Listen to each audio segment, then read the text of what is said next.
당신은 어떤 종교를 믿으십니까? 아마 여러분들에게 누가 이런 질문을 한다면 여러분들은 당연히 저는 기독교를 믿고 있습니다. 저는 기독교인입니다 라고 대답을 하실 겁니다. 주일마다 교회는 열심히 출석을 하면서도 글쎄 내가 무슨 종교를 믿는지 내가 그동안 생각을 안 해봐가지고 잘 모르겠는데요, 그렇게 말씀하실 분들은 아마 한 분도 안 계시리라 생각을 합니다.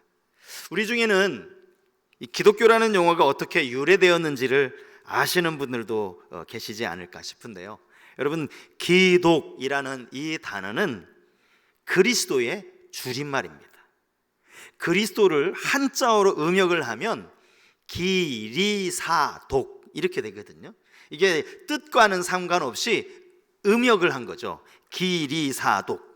이 참 읽기도 복잡하고 길잖아요. 그래서 맨 앞에 글자 기와 맨 마지막 글자 독, 이것을 합쳐서 기독이라는 단어를 만든 겁니다. 그래서 기독교가 된 거예요. 이 기독교와 그리스도교는 사실은 같은 말이 되는 것이죠. 예수 그리스도가 이 땅에 어떻게 태어나시게 되었는가 하는 것을 우리가 지난 시간에 족보를 통해서 함께 살펴보았는데요, 제가 지난 시간 예수님의 족보 이야기를 하면서 한 가지 빠뜨린 말씀이 있습니다. 사실은 이 말씀도 참 중요하고 오늘 본문과 이어지는 말씀인데요, 예수님의 족보에 나타나는 한 가지 특징, 그게 뭔가 하니까 16절에 나오는 이 나시니라 라고 하는 동사예요. 나시니라. 마태복음 1장 16절 말씀을 제가 다시 한번 읽어드리겠습니다. 야곱은 마리아의 남편 요셉을 낳았으니 마리아에게서 그리스도라 칭하는 예수가 나시니라.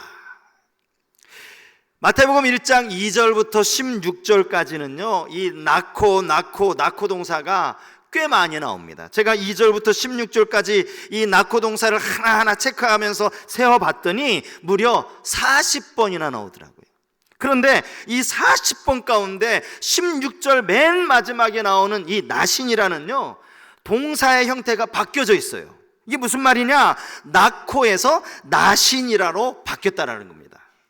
여기에서 나신이라는 이 동사는 수동태 동사라는 것이 중요해요. 수동태. 여러분은 능동태와 수동태의 의미를 잘 아시죠? 능동태는 주어가 동사의 주체가 되는 거예요. 모든 행동의 이 주체가 주어가 되는 거예요.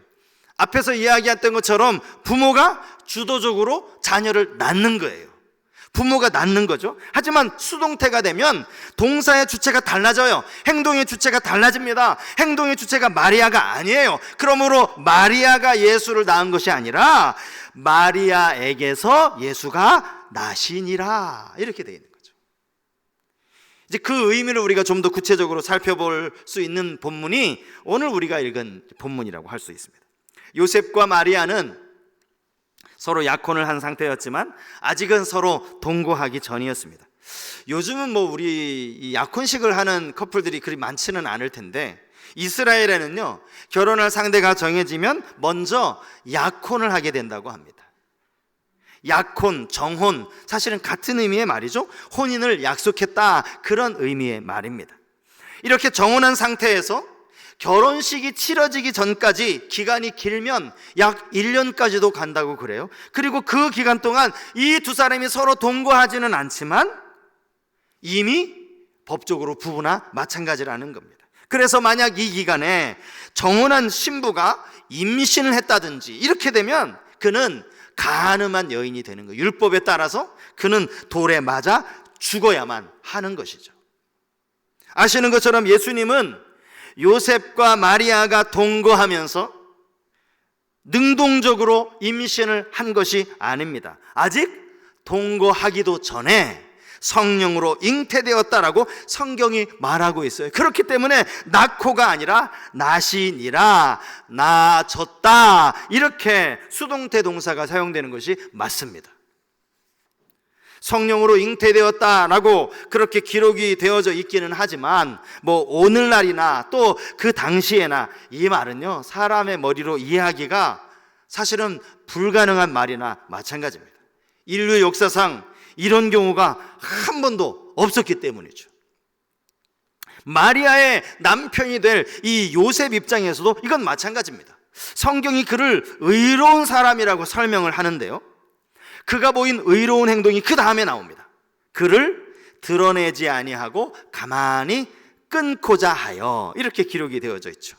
드러내지 않으려 했다라는 이 말은 마리아의 부정함을 사람들에게 알리지 않으려 했다, 그런 의미의 말입니다. 그러니까 요셉이 의로운 사람이 아니었다면, 만약에 그랬다면 마리아는 아마 돌에 맞아 죽었을 겁니다.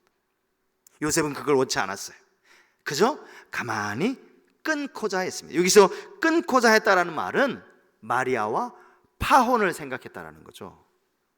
여러분, 이때 이 요셉이 품었을 그 고민에 대해서 우리가 한번 생각해 볼 필요가 있습니다. 요셉은 자기가 사랑해서 결혼을 약속까지 한 그 마리아와 지금 헤어져야 되겠구나, 이런 고민을 하고 있는 겁니다. 누가복음에 보면 천사 가브리엘이 마리아를 찾아가서 이렇게 이야기하는 장면이 나오지 않습니까? 누가복음 1장 28절 말씀이요. 그에게 들어가 이르되 은혜를 받은 자여 평안할지어다, 주께서 너와 함께 하시도다 하니. 은혜를 받았다는 말, 함께 하신다는 말은 참 좋은 말씀이긴 한데, 그 다음에 이런 이야기를 하는 거예요. 내가 임신했다, 너 아들을 낳을 것이다, 이 이야기를 하는 거예요.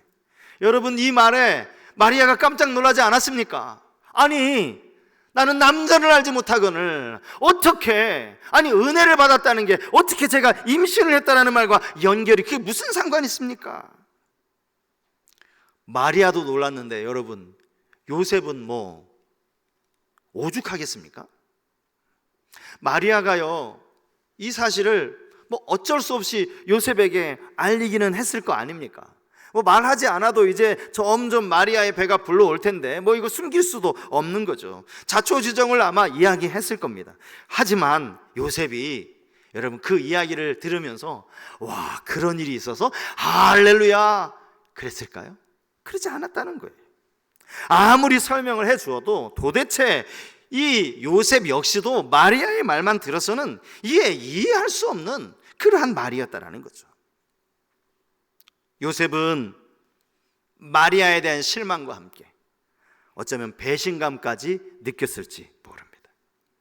내가 이 여자를 동네 사람들 앞에 끌고 가서 이 여자가 나랑 약혼까지 해놓고 나 말고 다른 남자를 만나가지고 그 남자와 잠을 자고 간음을 저지르고 임신까지 했다라고 그렇게 말하고 싶은 그런 마음까지 들었을지도 모릅니다. 그렇기 때문에 조용히 끊는 거, 그를 드러내지 아니하고 가만히 끊으려고 하는 이 요셉의 이 고민, 생각했다라는 이 말 속에 요셉의 깊은 고민이 담겨 있지 않겠습니까? 바로 그때 천사가 꿈속에서 요셉에게 나타납니다. 천사는 요셉에게 마리아 데려오는 것을 주저하지 말라, 이렇게 이야기하고요, 그녀는 성령으로 잉태된 것이니 염려하지 말라, 이런 이야기도 합니다. 그러면서 태어날 아들의 이름까지 일러주게 되죠. 요셉은 오늘 성경의 말씀을 보시면 주의 사자가 명령한 그대로 행하였다라고 나오고 있습니다. 조용히 끊으려고 했던, 파혼하려고 했던 그 마리아를 아내로 맞아들입니다. 아내로 맞아들이고는 아들을 낳기까지 동침하지도 않습니다. 그리고 아들을 낳았을 때 그 아들의 이름을 예수라고 지어 주었습니다. 이게 오늘 본문의 내용이에요. 참 의로운 요셉. 그래서 이 본문을 가지고 요셉의 의로움, 이 의로운 요셉의 관점으로 설교를 하는 분들도 참 많이 계십니다. 하지만 오늘 읽은 본문에서 가장 중요한 구절을 꼽는다면 저는 가차없이 본문 21절이라고 그렇게 말씀을 드릴 겁니다. 자, 21절 말씀입니다. 아들을 낳으리니 이름을 예수라 하라. 이는 그가 자기 백성을 그들의 죄에서 구원할 자이심이라 하니라. 요셉의 의로움이 아닙니다. 물론 그의 의로움을 이야기할 수는 있겠죠. 하지만 그게 초점이 아니라는 거예요.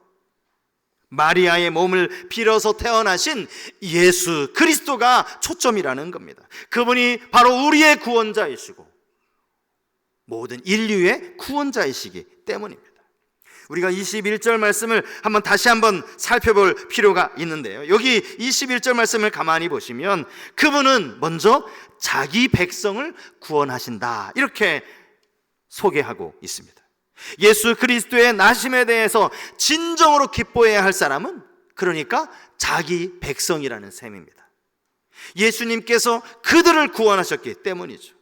물론 여기서 말하는 이 자기 백성이 꼭 유대인들, 그 혈통적으로 아브라함의 후손만을 가리키는 것은 아닙니다. 예수 그리스도를 주로 고백하는 모든 사람들은 다 주의 백성이라고 할 수 있습니다. 예수님이 내 삶의 주인이라고 고백하는 사람, 주님이 이끄시는 대로 주님의 인도하심에 따르겠다라고 마음에 결단하고 살아가는 우리 모두가 다 주의 백성이라고 할 수 있는 것이죠. 사랑하는 여러분, 하나님은 당신의 백성들을 구원하시려고 이 땅에 오셨습니다. 그리고 우리는 예수 그리스도를 믿음으로 하나님의 택한 백성이 되었다는 사실이에요. 여러분, 디도서 2장 14절 말씀을 우리가 한번 다 같이 읽어보셨으면 좋겠어요. 디도서 2장 14절 말씀입니다. 우리 함께 읽겠습니다. 그가 우리를 대신하여 자신을 주심은 모든 불법에서 우리를 속량하시고 우리를 깨끗하게 하사 선한 일을 열심히 하는 자기 백성이 되게 하려 하심이라. 우리를 대신하여 자신을 주셨다, 십자가에 내어주시는 것 아닙니까? 그 목적이 무엇이냐? 우리 모두를 자기 백성, 옛날 우리 개역 한글판 성경에는 친백성이래요. 친백성. 제가 아는 목사님 중에요, 이분이 이제 인터넷에 자기 아이디, 이게 별명을 소개하지 않습니까? 근데 그 아이디를 하늘 백성 이렇게 적으시는 분이 계세요. 하늘 백성. 당신의 별명으로 하늘 백성 이 단어를 사용을 하는 거예요. 그 글을 볼 때마다요, 너무 멋있는 거예요. 하늘 백성. 저렇게 좋은 별명 나도 내 별명으로 삼았으면 좋겠다, 막 그런 생각이 들더라고요. 비록 여러분, 우리가 이 땅에 발을 디디고 살아가지만 우리는 하늘 백성, 하나님의 백성이며 구원받은 하나님의 자녀라는 이 사실을 여러분 꼭 잊지 말고 살아가실 수 있기를 바랍니다. 우리 주님은 자기 백성을 구원하기 위해 오신 거예요. 그날이 바로 성탄절입니다. 여러분, 이 성탄은요, 교회 밖에 사람들과는 엄밀히 말하면 아무 상관도 없는 날 아닙니까? 그들은 그냥 그들 입장에서 보면 성탄절은 그냥 할러데이라고 하죠. 공휴일에 불과한 거예요. 왜냐하면 그들은 주님의 백성이 아니기 때문입니다. 사도 베드로는 자신의 편지에서 이렇게 썼습니다. 베드로전서 2장 10절 말씀입니다. 너희가 전에는 백성이 아니더니 이제는 하나님의 백성이요, 전에는 긍휼을 얻지 못하였더니 이제는 긍휼을 얻은 자니라. 여기 전에는 그리고 이제는 이 둘 사이에 예수 그리스도가 오신 거예요. 전에는 하나님의 백성이 아니었어요. 그런데 예수 그리스도가 오심으로 우리의 신분이 하나님의 백성으로 바뀌어졌다는 사실이에요. 사랑하는 성도 여러분, 올해 성탄도 혹시 코로나 때문에 다 망쳤다라고 생각하고 계시지는 않습니까? 제가 말씀을 준비하면서 작년 성탄절이 어땠나 사실 기억이 가물가물해가지고요, 작년 성탄절 우리가 몇 명이 교회 와서 예배 드렸나 찾아봤어요. 여러분, 작년 성탄 예배 어디서 드리셨습니까? 기억도 잘 안 나시죠? 1년 전인데 집에서 드리셨어요. 그때가 거리두기 2.5단계였습니다. 교회 안에 20명, 봉사자 포함해서 20명만 이 교회 안에 예배 드릴 수 있고 나머지 분들은 다 온라인으로 예배를 드리셨어요. 유튜브에 그 영상이 있더라고요. 예배 영상을 제가 쭉 보면서 그 뒤에 이렇게 회중석을 쫙 비춰주는데요, 그때도 우리 찬양대원들 한 10분 가까이가 앞에서 칸타타를 했어요. 그 찬양대원들이 요 앞에 한 7, 8분 앉아 계시고 이 나머지는요 다 빈좌석이에요. 그게 이렇게 비추더라고요. 저때 저렇게 예배드렸구나. 내가 아무도 없는 건 아니죠. 그래도 한 20분 앉아 계셨으니까 제가 이분들 앞에서 설교를 했구나, 그런 생각이 들었습니다. 올해는 얼마나 그래도 감사합니까? 120명이 올 수 있고 1층에서도 예배를 드릴 수 있으니 여러분 얼마나 감사해요. 소그룹 모임이, 소모임이 4인 이하로 다시 줄어들었다고 해서, 식당 영업시간이 9시까지로 다시 단축되었다고 해서 여러분 성탄의 기쁨을 망치게 되었다라고 생각할 필요가 없어요. 성탄은 당신의 백성들을 구원하신 날이기 때문입니다. 우리가 하나님의 백성이라면 그 사실을 기억하고 기뻐하는 것이 당연한 일이라는 거예요. 자기 백성. 또 하나 21절에 중요한 단어 하나가 더 나옵니다. 그게 뭐냐 하면 자기 백성을 구원하시되 죄에서부터 구원하셨다는 사실이죠. 예수님이 이 땅에 오심으로 죄의 문제에 대한 해결의 길이 열리게 되었다라는 겁니다. 우리는 여기에서 예수님의 동정녀 탄생이 왜 중요한지를 우리가 다시 한번 짚고 넘어갈 필요가 있습니다. 인간의 머리로는 잘 이해도 되지 않는, 그래서 저 교회 믿지 않는 사람들은 도대체 기독교 말도 안 되는 종교라고, 어떻게 결혼도 하지 않은 처녀가 아이를 가지고 임신을 할 수가 있느냐고, 저 그 신라의 박혁거세가 알아서 태어난 것처럼 그거 다 신화에 불과하다고, 이런 욕을 들으면서까지 우리가 끝까지 아니다, 예수님은 동정녀의 몸에서 태어나셨다라는 사실을 끝까지 지켜야 하는 이유가 여러분 뭔지 아십니까?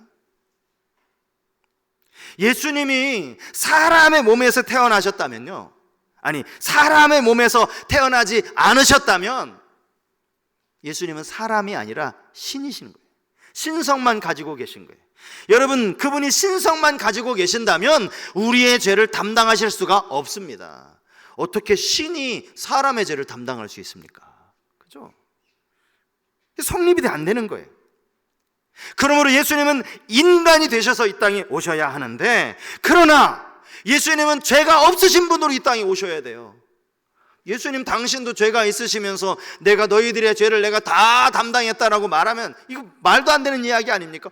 당신도 죄가 있으면서 남의 죄를 어떻게 담당하느냐고요. 예수님이 죄가 없으신 분으로 이 땅에 태어나셔야 했기 때문에 예수님은 부정모혈이 아니라 마리아의 몸에서 동정녀의 몸을 빌어서 이 땅에 태어나신 것 아닙니까? 예수님은요 원죄도 없으신 거예요. 자범죄도 없으신 겁니다. 이 땅을 사시는 동안 완전하게 죄 없으신 분, 바로 예수님 한 분이셨다라는 거죠. 이게 바로 우리를 죄사함에 이르게 하시려는 하나님의 놀라운 계획이었다는 거예요. 여러분, 이거 부인하면 안 돼요. 지금 우리 교회에서 이제 진행하고 있는 그 양육 프로그램 중에 영적 성장의 길이라고 하는, 아마 들으신 분들도 여러 분 계십니다. 이 교재가 참 특이한 게, 교재가 있고 또 주중에 읽을 거리들을 이렇게 월화수목금토 해서 한 6페이지를 읽을 거리를 제공해 주고 있어요. 그 교재 안에 예수님은 누구신가 라는 이 과에 보면 여기 하나 읽을 거리가 있어요. 제가 그 읽을 거리를 여러분들에게 한번 이 시간 읽어드리려고 합니다. 로이 레신이라고 하는 이 기독교 작가예요. 기독교 작가가 쓰신 글인데 제목이 뭔가 하니까 인간에게 가장 필요한 것, 인간에게 가장 필요한 것, 이런 제목의 글입니다. 한번 들어보십시오. 인간에게 가장 필요한 것이 만약 지식이었다면 세상을 사랑하시는 하나님은 이 땅에 교육가를 보내셨을 것입니다. 인간에게 가장 필요한 것이 건강이었다면 하나님은 의사를 이 땅에 보내셨을 것입니다. 인간에게 가장 필요한 것이 돈과 재물이었다면 하나님은 사업가를 보내셨을 것입니다. 인간에게 가장 필요한 것이 즐거움과 쾌락이었다면 하나님은 세상을 이처럼 사랑하사 연예인을 보내주셨을 겁니다. 그러나 인간에게 가장 필요한 것은 죄 사함입니다. 죄의 용서 없이 우리는 편안하게 눈을 감지도 못하고 마지막 날 하나님 앞에 설 수도 없습니다. 죄 사함 없이 천국을 바라볼 수도 없습니다.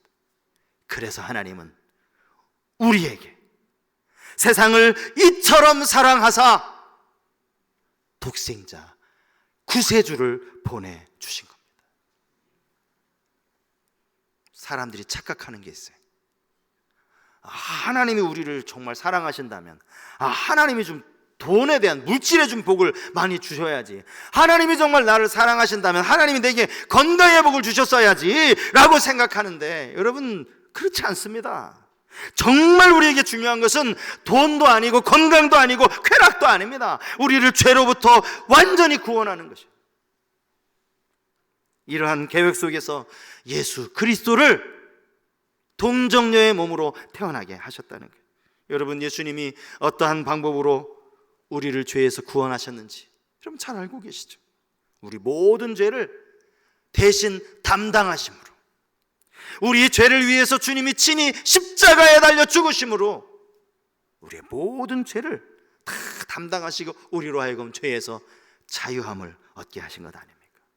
세례 요한이요, 나는 내 뒤에 오시는 분의 신발끈도 풀 그런 자격도 안 된다, 그렇게 말했던 세례 요한이 예수님의 얼굴을 처음 목격하게 됩니다. 그 장면이 나와요. 예수님을 처음 보게 되죠. 그리고 나서 그가 했던 고백이 뭔지 아십니까? 요한복음 1장 29절 말씀이에요. 이튿날 요한이 예수께서 자기에게 나아오심을 보고 이르되, 보라, 세상 죄를 치고 가는 하나님의 어린 양이로다. 세례 요한은 예수님의 모습을 딱 보자마자 저분의 사명이 인간의 모든 죄를 다 담당하시고 십자가를 지셔야 한다는 그분의 사명을 알고 있었던 거예요. 알고 있었던 거예요. 하나님은 이 일을 통해서 이사야 선지자의 예언의 말씀을 이루셨습니다. 그게 오늘 본문에 나오는 이사야 7장 14절 말씀 아닙니까? 그러므로 주께서 친히 징조를 너희에게 주실 것이라. 보라, 처녀가 잉태하여 아들을 낳을 것이요 그의 이름을 임마누엘이라 하리라. 임마누엘의 뜻은 하나님이 우리와 함께 계시다라는 뜻입니다. 성탄절이 다가올 때마다 믿는 사람들끼리 종종 하는 이야기가 있어요. 강단에서도 자주 하는 이야기입니다. 성탄의 기쁨이 사실은 원래 다 이게 우리 건데, 예수 믿는 사람들에게 주신 건데, 이게 연말 연시와 이게 다 이어지고 연결되는 바람에 오히려 예수님이 누군지 알지도 못하는 사람들이 그냥 마냥 먹고 마시고 즐기는 그냥 세상적인 파티가 되어버렸다고. 그러면서 성탄의 기쁨을 다 이 세상에 빼앗아갔다고.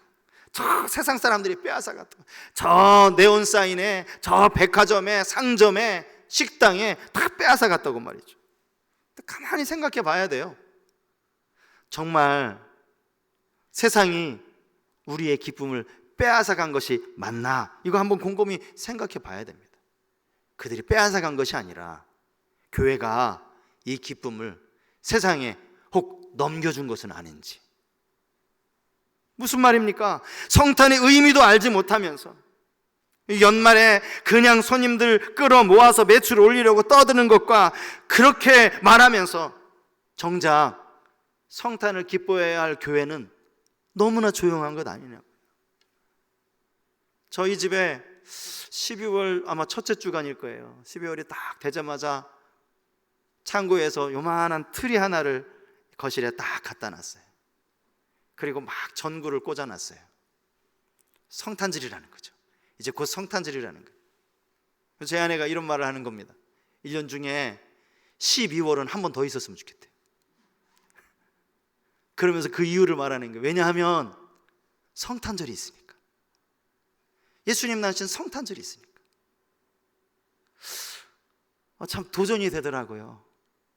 정말 우리 안에 예수님 낳으신 성탄절이어서 이 날이 너무나 기쁘고 너무 좋은 날이어서 이 날이 12달 중에 한 번 더 있었으면 좋겠다라고. 여러분 마음에 그런 마음이 있습니까? 여러분 안에? 정말 성탄을 기쁨으로 막 축하하고자 하는 그런 마음이 있느냐고요. 기독교 최대의 명절이 성탄절이라고 그렇게 믿는다면 여러분 이 기쁨의 성탄절에 가장 기뻐해야 하는 것이 교회가 맞는다면 정말 우리는 이 성탄을 기뻐하고 있습니까? 매년 참 하루 종일 수고하시지만 1층 로비며 이렇게 본당에 성탄 장식을 해주시는 분들께 너무너무 감사해요. 분위기가 나잖아요. 화려하게 만들면 그걸 떠나서 성탄절이구나, 이제 곧 성탄절인 거구나. 여러분들 가정 안에 뭐 추리를 장식을 하셨습니까? 제가 그걸 묻는 게 아니에요. 우리 마음속에 정말 주님의 성탄을 기뻐하는 마음이 있느냐라는 거예요. 오늘 마태복음 1장이 그것을 말해주는 것 아닙니까? 예수님이 자기 백성을 구원하러 오셨다라고 그걸 말해주는 것 아닙니까? 치사율 100%. 이건요, 한 번 걸리면 빠져나갈 길이 없어요. 코로나하고는 비교도 안 됩니다. 치사율 100%가 뭡니까? 죄요, 죄. 사망에 이를 수밖에 없는 죄. 이 죄로부터 우리를 구원해 주신 구원자가 오신 날이 성탄절이라면 이날 우리가 기뻐해야 되는 거 아니냐고. 제가 인터넷에서 이런 글을 하나 보았어요. 미국에서 이제 설문조사를 한 겁니다. 아마 뭐 기독교 월간지를 내는 그런 이제 잡지사 같은데요. 교회를 다니는 신자들을 대상으로 설문조사를 했다는 겁니다. 설문의 내용이 이겁니다. 당신은 예수의 동정녀 탄생을 믿습니까? 이 질문을 가지고 설문조사를 한 거예요. 여러분, 그 결과가 어떻게 나왔는지 궁금하십니까? 이 질문에요, 당시 미국에 침례교 신자들 가운데는 40%가 믿지 않는다라고 대답을 했답니다. 장로교 교인들 중에는요 50%가 그걸 어떻게 믿어, 이렇게 얘기했답니다. 감리교인들 가운데는 자그마치 60%가 에이, 그걸 어떻게 믿나, 어떻게 사람이 처녀가 애를 낳아, 이렇게 이야기를 했다라는 거예요. 제가 이 글을 읽고 꽤 많이 놀랐어요. 도대체 좀 정확한 정보를 좀 제시했으면 좋겠다. 이게 도대체 미국의 어느 주에서 한 것이며 몇 년도에 한 것이며 몇 명을 대상으로 이 설문조사를 했는지 구체적인 내용이 나와 있지 않아서 제 마음속에 이런 생각이 들었어요. 에이, 설마 그랬으려고, 설마라는 의구심이 들었습니다. 그래야 제 마음이 조금 편할 것 같아서요. 미국에서 이게 실시된 설문조사라고 하는데 우리나라에는 사실 뭐 이런 설문조사를 한 게 없죠. 그래서 제가 우리나라는 혹시 기독교인 대상으로 이 조사를 했나 했더니 뭐 그런 자료를 제가 찾아보지 못했습니다. 한번 여러분 스스로 생각해 보십시오. 과연 대한민국 기독교인들은 이 부분에 대해서 어떻게 생각하는지, 정말 예수님께서 결혼하지 않은 처녀의 몸에서 태어났다는 사실을 여러분 믿으십니까? 여러분들이 저를 혼내셔야 돼요. 목사가 지금 질문이라고 하냐고, 그걸 질문이냐고 하느냐고 말이죠. 참, 제가 놀란 게요, 말씀드렸죠. 이게 미국의 어떤 한 주에 살고 있는 모든 시민들을, 미국 사람 전체를 대상으로 설문조사한 거라면 뭐 그럴 수 있어요. 그게 아니라니까요. 교회 다니는 사람, 침례교, 장로교, 감리교 이렇게 구분을 해가지고 교회 다니는 사람, 자신을 기독교 신자라고 말하는 사람들이 이 질문에 이렇게 대답했다는 게 여러분 충격이지 않습니까?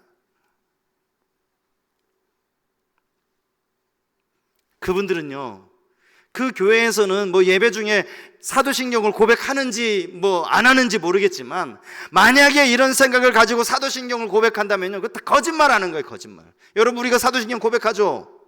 동정녀 마리아에게 나시고, 우리 매 예배 시간마다 예수 그리스도는 동정녀 마리아에서 나셨다 고백을 하는데 거짓말하고 있는 거예요, 믿지도 않으면서. 예수님의 동정녀 탄생을 믿지 못한다면 예수님이 이 땅에서 행하신 최고의 사역, 우리 모든 죄를 담당하시고 십자가의 죽으심으로 죄사함의 놀라운 역사를 행하신 것, 이것도 못 믿는 거 아닙니까?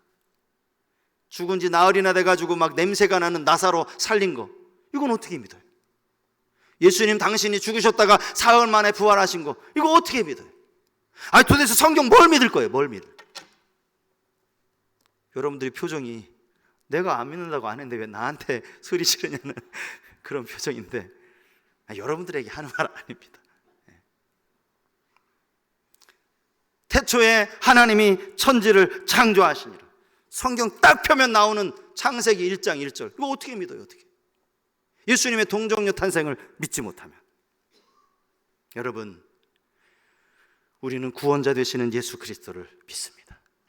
비록 사람의 몸으로 오셨지만 그분은 완전한 인간으로, 죄 없으신 인간으로 이 땅에 오신 하나님이십니다.